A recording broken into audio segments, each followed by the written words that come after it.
Welcome back. So now that we had a very touching story, bring it back to positiveness. Now that we're going back to our food, we're so grateful because it's gonna be delicious. And I wanna quickly show you our salmon skin. If you look, it's so nice and crispy. Oh yeah. Hear that, Chris? Hear the crisp. Okay, now we need a spatula and I'll let you put that on the dish.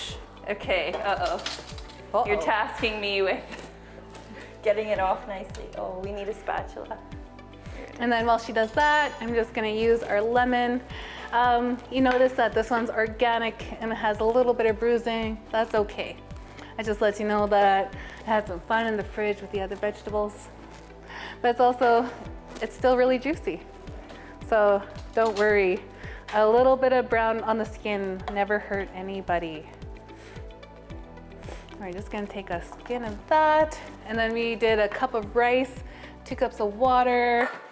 And now we have these beautiful peas and carrots.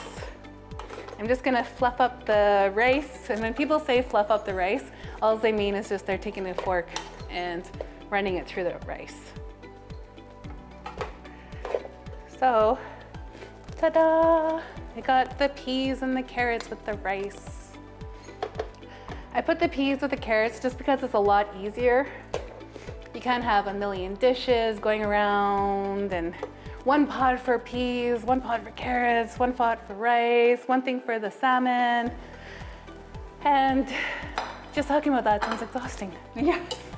This is like a restaurant meal. This is something you'd get at a restaurant. We made it in 8 minutes. The rice took maybe 15, but the salmon took 8 minutes in the air fryer. So. And beautiful dinner for one.